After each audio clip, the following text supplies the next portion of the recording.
everybody. My name is Gijs Hendrix. I'm the head of product at Hygraph. We're one of the co-organizers of this conference, as you may have seen. I hope you had a great conference so far. I'll be closing out the day with some remarks relating to federating the content layer with GraphQL and Hygraph. And I'll be explaining what this federation plays into the content space throughout this talk.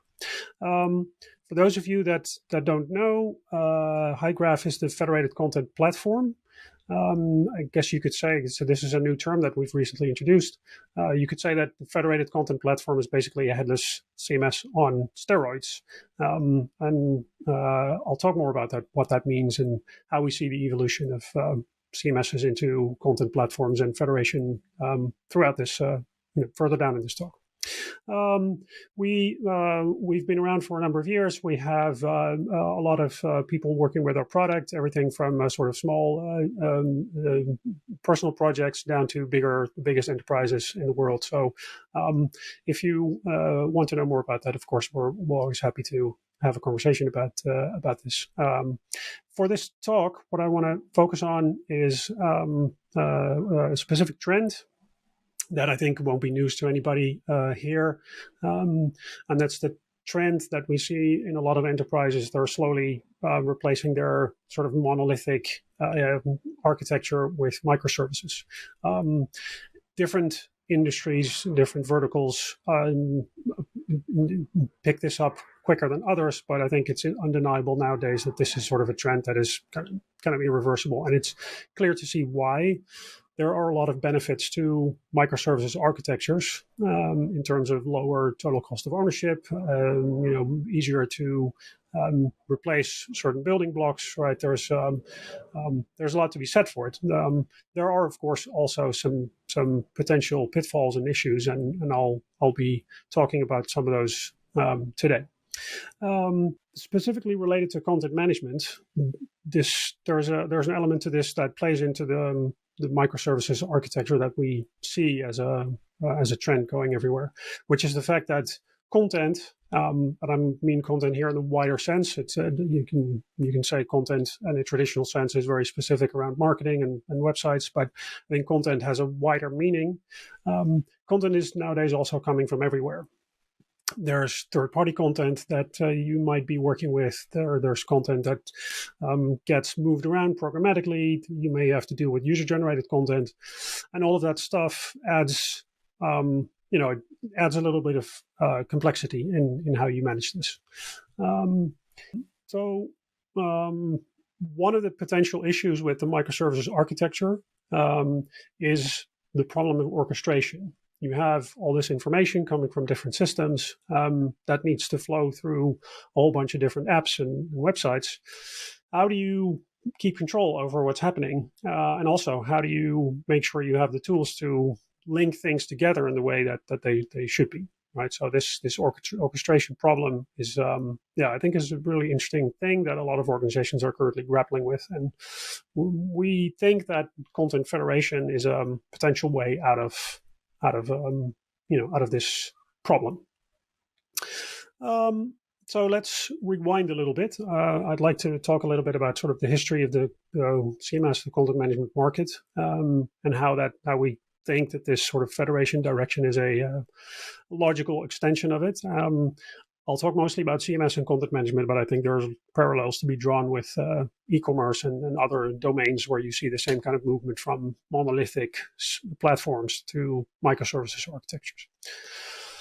So for those of you that are old enough to be around when sort of the internet started, you may remember that, the first websites were basically brochureware, usually just fairly simple, static, and usually based on sort of flat files. And so initially those websites were managed by developers using, basic tools to create and manage the websites, and then maybe FTP to sort of replace files on file servers and everything. But fairly quickly, as those websites became a little bit more interactive and bigger, it became apparent that having developers manage all that stuff was infeasible, and you don't want to have developers be the bottleneck, much like today. I think that they have better things to do, and there's also not that many developers around usually. So you saw the introduction of a content management system as a way to offer non-technical people the option to manage content on a website. And the first CMSs were focused specifically on this goal, specifically around websites. They were usually just monolithic applications. And what you saw is that these systems were just very built for that purpose and started to acquire more and more features around it. So you could say, I'll call this the traditional CMS. These were website based. Usually the websites themselves were based on templates and themes, often in proprietary languages that were bundled into the CMS, right? It's tightly coupled. So your website delivery is very much coupled with the CMS backend. These, as I mentioned, these systems started adding new features and expanding, and you basically got, you pay for everything. So you get one platform, but you do get stuff you may not need. And then eventually, I think there was also, especially as the technology for building websites progressed, these systems became a bit more slow, and, they had limitations in what you can do with them. But you could say that in the early 2000s, you had the first real wave of content management systems. And a lot of these systems are still around today. So, there's the Sitecores, the Adobes, Drupals, Bloomreach or Hippo back then, and a whole bunch of others. And oftentimes, the discussion around which CMS to pick revolved around what programming language your backend developers would prefer to use, whether you were a Java shop or a .NET shop or PHP shop, basically. And all of your development was in the backend. As I mentioned, these systems sort of grew, and you get sort of a little bit of feature bloat, and things like personalization become the responsibility of the CMS, and all kinds of workflows and other stuff, right? So that was all great, but then by the late 2000s, early 2010s, you see both a wave in technology, like products, as well as technology frameworks come in that didn't work too well with these kinds of CMSs. So the introduction of the iPhone is the most obvious example. The mobile web was the big thing that kind of caused the problem for all of these traditional CMSs, because they were so focused on desktop websites that building apps and supplying them with content wasn't an easy thing to do with those kinds of systems. That brings us to what I'll call the present, sort of the phase where we're still in, which revolves around the idea of a headless CMS. I'm not actually sure when the term headless was coined exactly, but the idea here is that the head, the front-end application, and serving HTML and those kinds of things to whatever device or channel your customers and your visitors are using to interact with you, that's no longer the responsibility of the CMS. So the idea is that these headless CMSs are API oriented, front-end agnostic, right? So they make a very clear limitation of where the responsibility of the CMS stops, and that's at the API that you use to get the content out. So headless CMSs are different from traditional CMSs in a few specific ways, in the sense that they are decoupled and front-end agnostic. They typically offer a lot of developer flexibility, more so than the traditional headless CMSs. The traditional CMSs that I mentioned before. And they focus a lot on the good quality APIs and SDKs to work around them. And it's kind of taking the CMS back to a best of breed philosophy, where you don't get all those additional features and feature bloat that the traditional monolithic platforms had. So in the, let's say, mid-2010s, you have a second wave, and arguably even a bigger wave of CMSs that kind of come into the market. And I guess it starts with Contentful, but then without naming all of them, I could have probably put like 150 logos on the right side of this slide. There's a lot of systems in this space that came into the market in the last 5 to 10 years. including us initially. Our background is like an origin story as a company is as a headless CMS, and where we already tried to do things a little bit differently is the fact that we were GraphQL native from the start.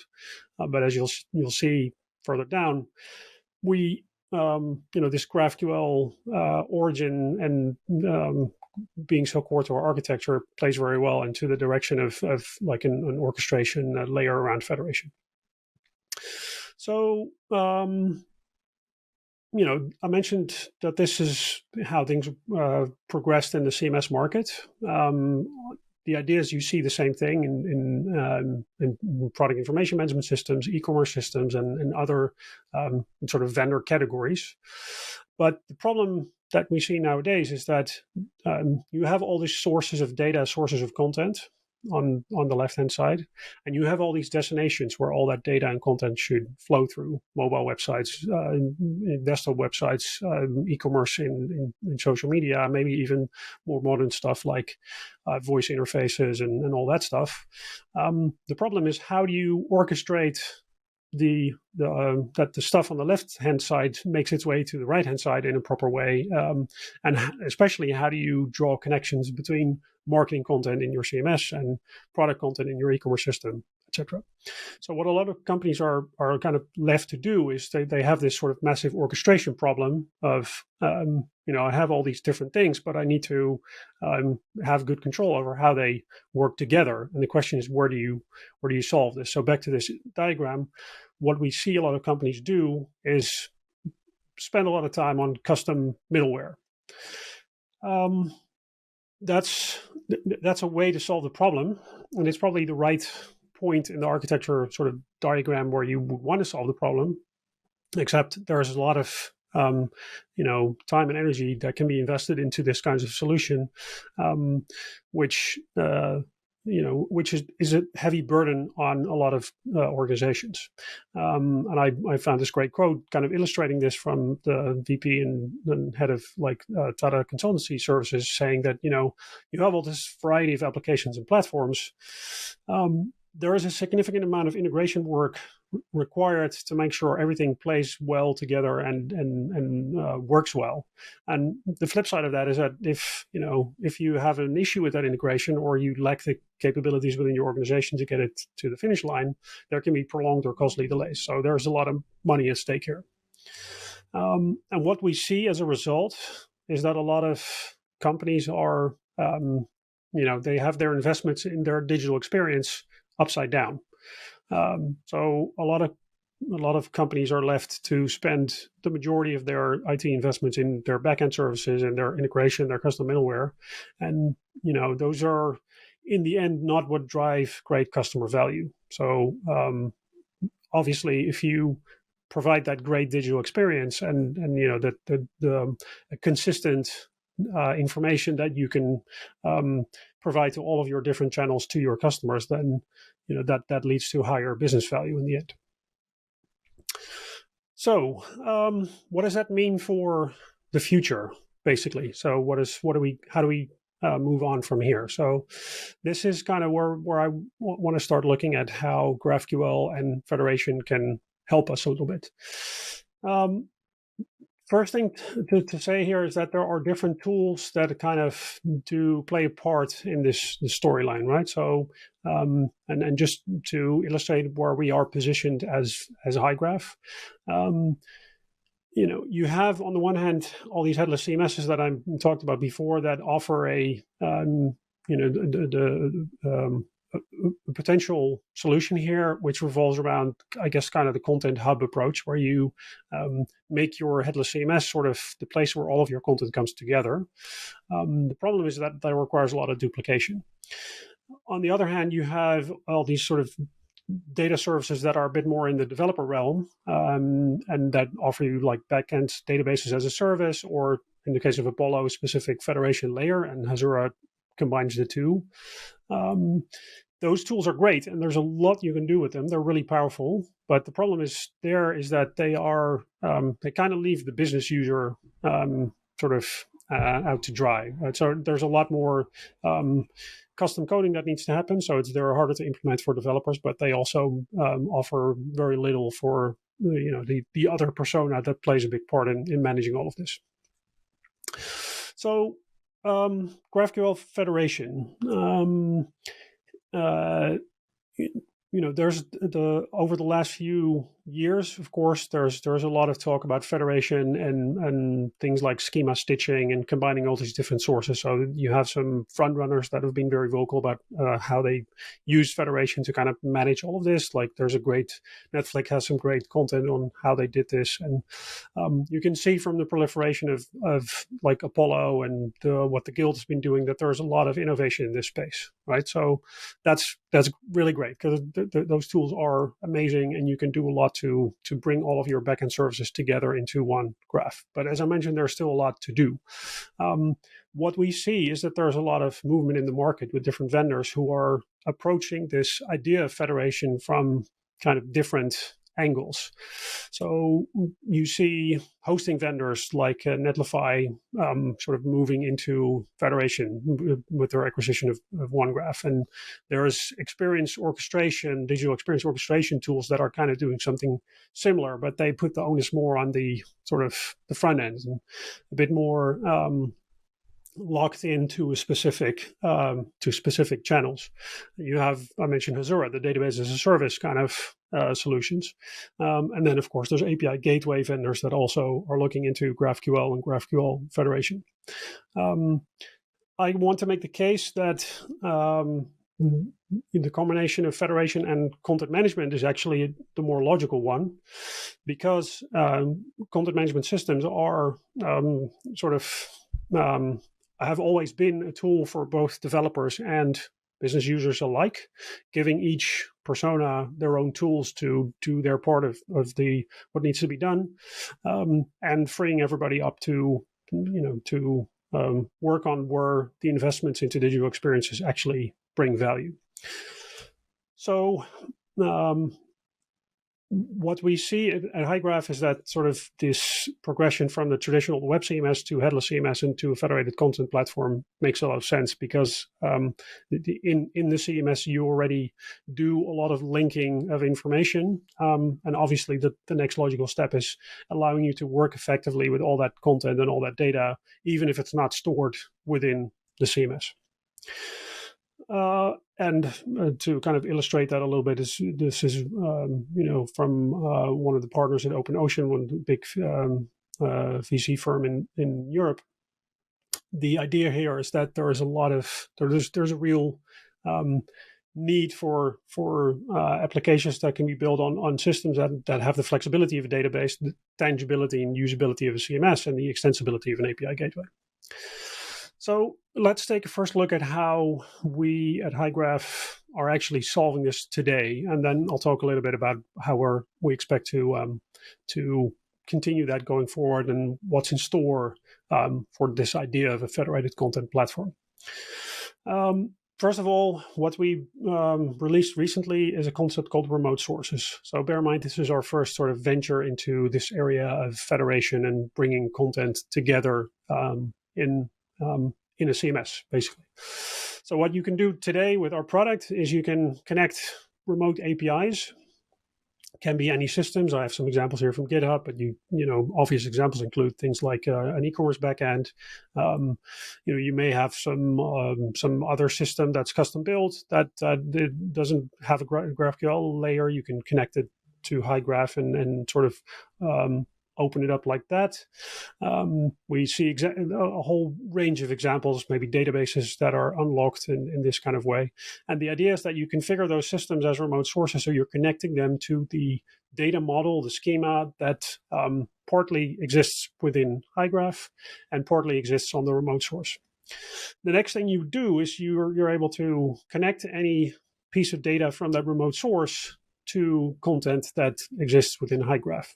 And a perfect example of this would be that if you have an e-commerce store that you're building on top of, let's say, Shopify and Hygraph, you can create a very rich marketing and campaign content model in Hygraph, and then very easily link it to product data coming from Shopify, for example. And the benefit here is that you avoid having to do a lot of back and forth in your front end. So you get one very nice GraphQL API that gives you all of the information combined in one API call. And we take care of things like, first the configuration, and then caching, and all of the things in the running the middleware here, basically. So already this is very powerful, but of course there's more we can do with this too. Just as a final example of what this would look like from a developer perspective, the idea here, for example, is you can write a query where you can get product information with name and description and rich text and all kinds of stuff coming from Hygraph, but things like inventory and if something is in stock and all of that information coming from some third-party API. So this is very powerful, and it's provides more performance. It's easy to set up, right? And I think the benefit that I mentioned before is you can use the sort of built-in tooling for business users together with this, so that it's also very easy to point and click everything together without needing to a team of developers or people having to work in 5 different systems to kind of get all of this sorted. So the big question then is what's next, right, for Content Federation and Federation in the way we see it. So what I see in the market right now is that the biggest tools that revolve around Content Federation are open source and sort of developer first solutions like Apollo and GraphQL Mesh. And those are great. Don't get me wrong. I think there will always be use cases for those kinds of systems. However, I think that there is a similar need that's unsolved in the market for having this systems that offer a similar kind of flexibility, but that are software as a service, that are low code or no code kind of solutions that kind of remove all of the burden of having to figure out how things are run and how things are managed. And so the way I see our product developing is really in that direction, where we offer a set of capabilities that are similar to what you would do in Apollo or GraphQL Mesh, but without having to do all of the configuration yourself and write all the data sources and all that stuff. So you have simple click installs, and you can create an API, GraphQL API layer that is put together with very basic, very simple to set up configuration. Is managed for you completely. And you have both the developer tooling as well as the business user tooling to create all these rich relations between the content from all of those different systems. And the big benefit here is that it should be very easy to set up and easy to run. There's tons of stuff that we would still be building out for this. I can see things like being able to do transformations on remote data as an important thing. There's, of course, some complexity in being able to connect all kinds of different APIs with different technologies, REST, GraphQL, maybe SOAP, different authentication methodologies and all that stuff. So there's some way to go, but I think the future is bright here. There's a lot of really cool stuff coming that kind of gives developers a second option next to the build option that's always there. You can have the sort of off-the-shelf option that gives you 95% of the same functionality that works for a lot of use cases and is easier to maintain. So exciting stuff. I guess that sort of concludes what I wanted to talk about today. I hope this is inspiring. I hope this gave you an idea of sort of how we see Federation in the context of the content layer. Obviously, we'd love to talk more about it. If you'd like to know more, don't hesitate to get in touch directly with me or with us through hygraph.com. It's also possible to just try out our current offering in this space right now, also through hygraph.com. And the last thing I'll mention is that, about the conference in general and the topic of GraphQL, we were very happy to organize this conference. And again, I hope you had an enjoyable time with all the talks. We're actually organizing another GraphQL themed conference in November, November 15th through 17th, called GraphQL Scale. This one will be specifically focused on showcasing real-world applications of GraphQL. It's also free and online, so visit hygraph.com to learn more, and perhaps we'll see you there.